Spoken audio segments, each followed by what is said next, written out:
This week we're going through 50 of my favourite filmmaking tips, looking at sound, cinematography, business, and then also just general filmmaking advice.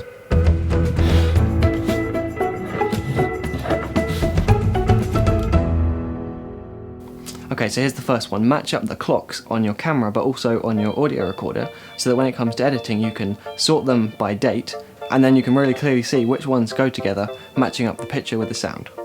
You can find out exactly where light is coming from, whether it's reflecting or not, by just holding up something to block the light directly rather than trying to figure out how to turn the light on or off, which is difficult especially if it's daylight. Get all of your cables taped down and tied down. These kind of clips are much quicker than Velcro, or you could use these. Lighting is so much more than just filling a room with as much light as possible. Often it looks a lot better to have a bit of shadows, depending on what you're going for. Make a film about something that you think the world needs to hear about, whether it's anti-establishment politics or equality, whatever you care about most. The idea is that you'll enjoy it more, and so will the audience. The classic rubber band trick is actually worth using for pans and also for slider moves, especially if you want to get a really smooth start and finish. C-stands are almost as versatile as gaffer's tape. Watch the films of Alfred Hitchcock. Always have at least one person on set who is focusing on sound. Most people won't offer you a price, they'll ask you how much you charge. So you need to be ready to work it out based on how many hours you're working and whether it could be a valuable opportunity for networking or exposure. Sometimes you get it too low and sometimes you get it too high. Don't worry about it too much. As a leader, you'll need to learn how to articulate precise instructions. So rather than just saying, oh, can we move that light out of the way? Instead, try saying something like, can we move that LED towards camera left about 2 feet? Something really, really precise that is easy to follow. False colour looks really complicated, but it just assigns different colours to different brightness levels.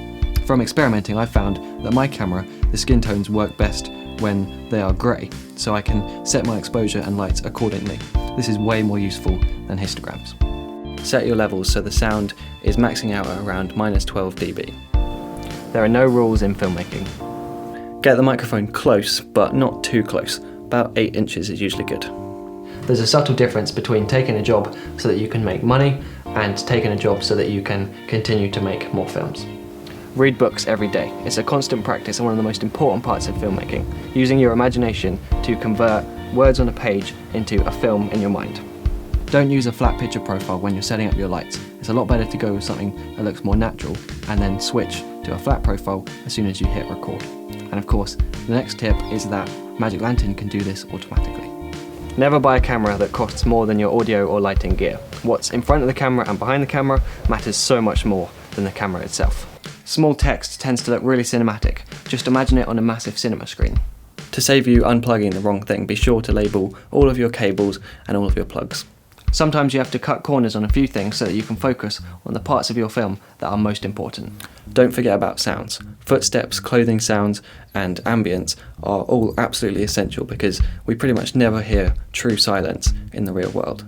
Watch old films, independent films, international films, but don't completely ignore the big Hollywood blockbusters.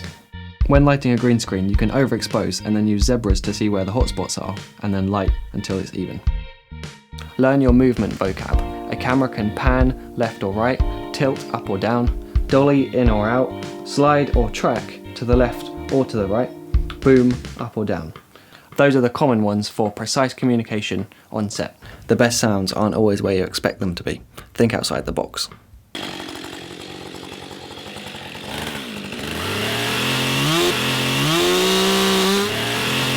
Whether you're talking to clients or collaborators, phone calls are usually better and more personal than emails.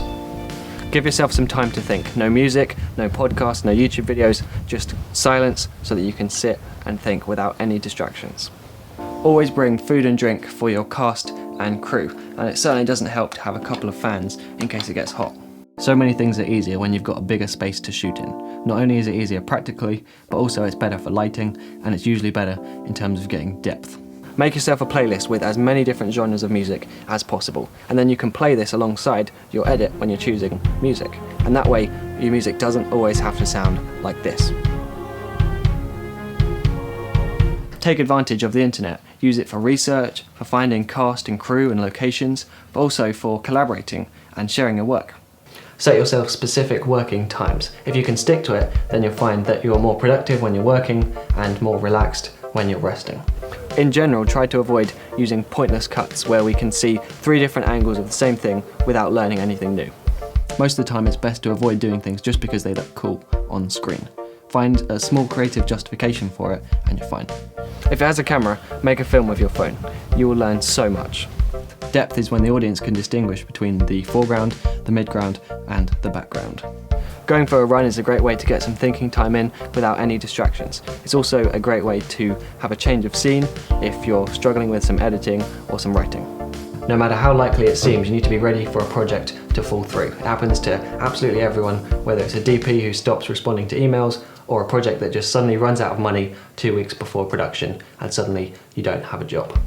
When you're working with actors, try and help them understand how the character is feeling, or even better, why they are feeling that way. I find that works a lot better than just kind of demonstrating what you want them to do. You can really easily rig a boom pole with just a piece of string and some kind of solid surface like a cupboard. No counterweights needed. Try to avoid using a medium close-up for every single shot. Eat well, get plenty of sleep, and try and have fun. But also, don't be afraid to avoid lots of sleep, eat really badly, and get through some stressful stuff for the cause of your film. Don't see rejection as a negative thing. Just call up 20 small businesses until one of them will let you make a promotional video for them. Call up 20 different locations until one of them will let you shoot at their location. It's just persistence, persistence, persistence. Positivity and general decency to other human beings goes a long way on set and in life in general. And last of all, feel free to check out the blog post, which is linked below. That's got some extra tips, and if you want to send me some of your own advice, then feel free to do that, and I might just add it onto that blog post. But my name's Simon Cade, this has been DSLR Guide, and I'll see you next week.